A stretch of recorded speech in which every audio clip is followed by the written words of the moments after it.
Les études dans le sport, c'est pas la vraie vie. Nani? C'est un message qu'on voit très souvent sur les réseaux sociaux et du coup ça soulève une question.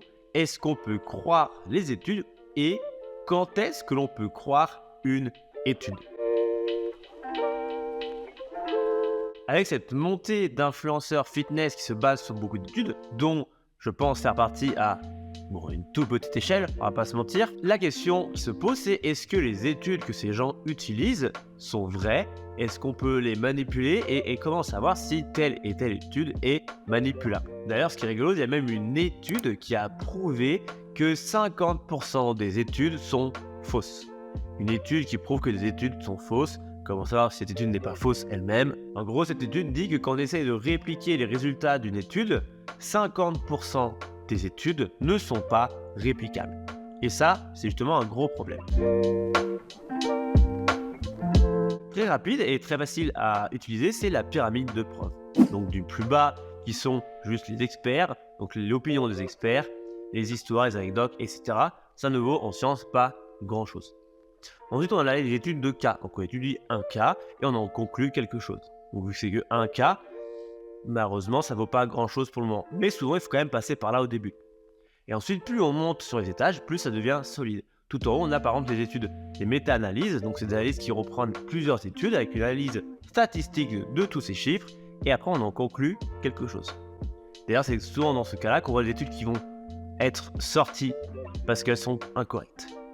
Et donc, par exemple, si la méta-analyse qui reprend une centaine d'études donne une conclusion en disant que la perte de graisse localisée n'existe pas, mais que 3 études prouvent que si, il y a de fortes chances que ces 3 études qui prouvent que c'est possible soient erronées. Et en plus de la pyramide de preuves, il y a d'autres choses qui peuvent mener des études à être fausses. On va en voir quelques-unes rapidement.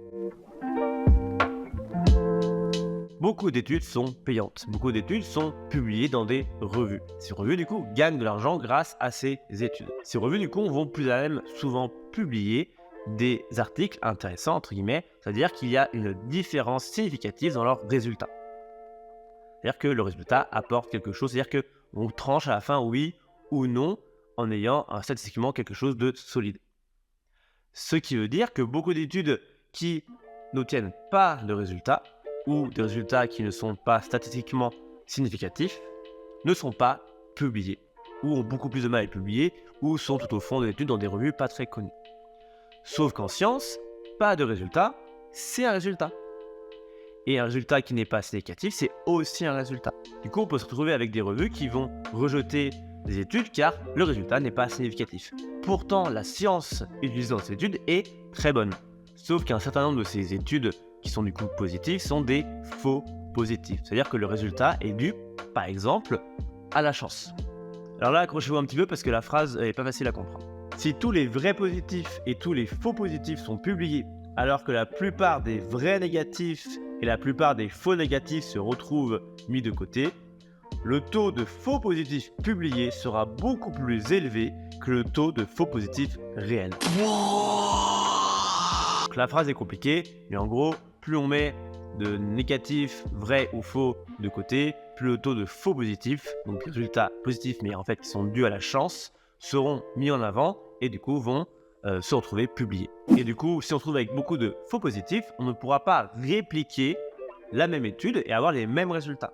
Ce qui fait qu'on se retrouve avec 50% des études qui ne sont pas reproductibles, pourtant avec le même protocole. La valeur P, qui signifie valeur de statistique, est une valeur qui se retrouve entre 0 et 1. Dans des essais cliniques, elle est utilisée pour savoir si les résultats sont dus à de la chance ou non.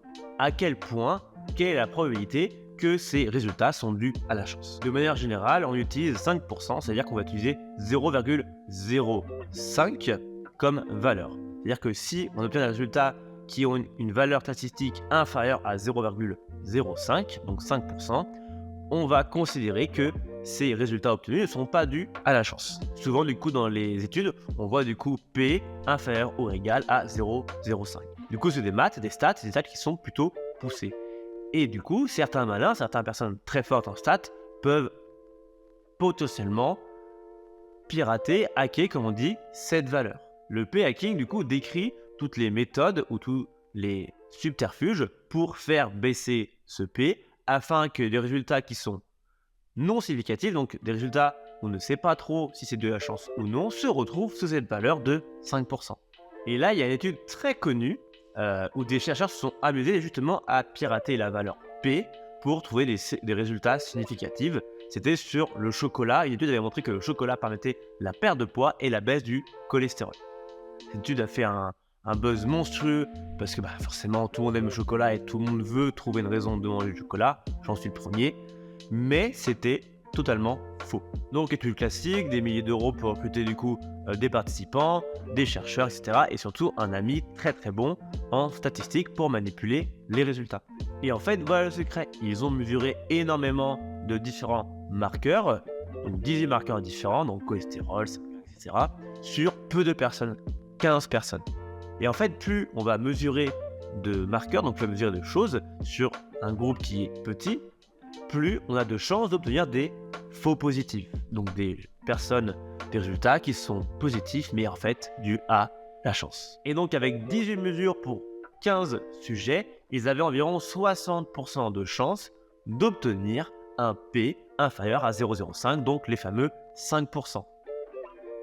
Et ils l'ont obtenu. Alors on peut pas vraiment dire que c'est un P hacking direct, parce qu'en fait ils ont tout simplement utilisé les stats, ils savaient très bien qu'en faisant beaucoup de mesures pour peu de gens, ils avaient tant de chances d'obtenir un P inférieur à 0,05, ce qu'ils ont obtenu. Un autre P hacking par exemple, ça pourrait être simplement vous obtenez 0,05 ou 0,051 et vous devez passer sous la barre des 5%, donc 0,049. Il est très facile pour quelqu'un qui est très bon en stats de modifier quelques chiffres par-ci par-là pour obtenir ce P inférieur à 5%. Exemple très bête dans notre monde de la musculation, un groupe A fait tel programme, un groupe B fait tel programme, et le but est de savoir quel programme permet de prendre le plus de force. Le groupe A obtient des gains de force inférieurs au groupe B. Mais quand on regarde les valeurs par personne, en fait on remarque que la plupart des gens du groupe B et du groupe A ont obtenu les mêmes gains de force. Mais 2 personnes dans le groupe B ont, pour X raisons, obtenu des valeurs très très supérieures en termes de gains de force que les autres. Et du coup, c'est eux qui font monter la stat, et du coup qui font que, en moyenne, le groupe B a pris plus de force. Donc là, une bonne rigueur scientifique, c'est tout simplement de les exclure des stats, parce que ce n'est pas significatif, vu que c'est du hasard, une chance ou un facteur qui n'est pas pris en compte dans l'étude. Mais, si par exemple on veut vendre, promouvoir ce type d'entraînement, alors on va les garder dans l'étude et du coup on va réussir à avoir un résultat significatif simplement grâce à 2 personnes qui, pour une raison qu'on ignore, se sont envolées sur ce programme. C'est une sorte de manipulation, ou alors c'est justement fermer les yeux sur quelque chose qui est anormal pour les bons résultats d'une étude.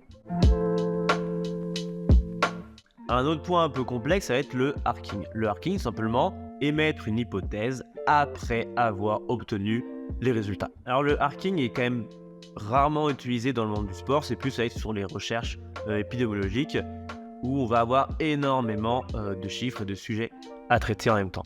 Par exemple, ça peut être très courant dans une enquête nationale. Vous allez avoir des centaines, voire des milliers de sujets et donc de résultats qui vont être significatifs. Vous allez avoir des effets significatifs pour beaucoup de gens. Mais vous allez aussi avoir des effets qui ne sont pas significatifs sur d'autres gens, mais peut-être moins, par exemple, dû tout simplement au hasard. Vous allez prendre seulement ce qui vous arrange, donc les résultats et les effets significatifs, et à partir de ça, vous allez émettre une hypothèse. Donc vous faites l'inverse. On ne vérifie pas l'hypothèse, on émet l'hypothèse après avoir eu ces résultats. En écartant du coup les résultats non significatifs qui ne nous arrangent pas. Si c'est bien fait, d'un point de vue extérieur, ça paraîtra, entre guillemets, une étude solide. Sauf que, statistiquement parlant, c'est complètement faux, c'est un crime, tout simplement. Donc voilà, c'est déjà 3 sujets un petit peu complexes. J'espère avoir réussi à peu près à expliquer simplement, à vulgariser. Mais après, il y a bien entendu d'autres facteurs. Tout simplement, les gens qui sont malhonnêtes, donc qui vont essayer de frauder. Ou simplement, des revues qui vont publier tout et n'importe quoi. Il y avait une histoire récemment sur ça, j'essaierai de le retrouver pour le publier, c'était très rigolo.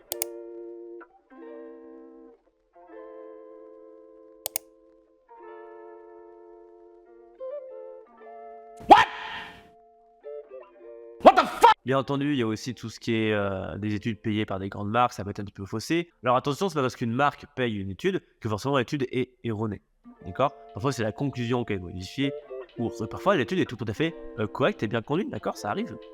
Et de toute façon, malheureusement, en France, le monde de la recherche a besoin de ces études car le monde de la recherche n'a pas d'argent. Donc il faut trouver des moyens d'avoir de l'argent pour après, pourquoi pas, de côté, faire des études qui sont moins sexy pour les marques, mais plus sexy pour l'avancée de la science. En résumé, comment savoir si on peut faire confiance à une étude?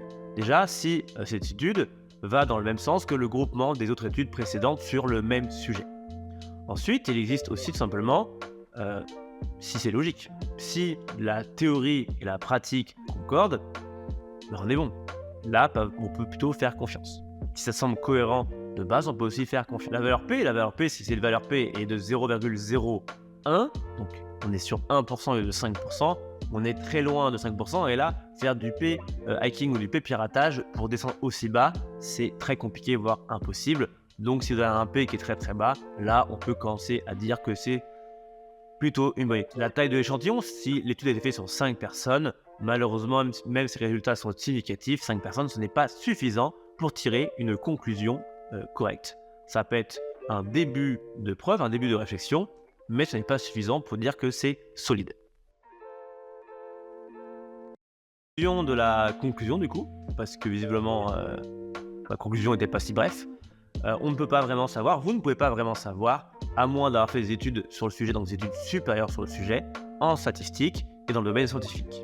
Par exemple, moi mon domaine c'est la science du sport, si je vais aller dans un autre domaine, bien que je suis formé sur le sujet, je ne serai pas capable de comprendre une étude.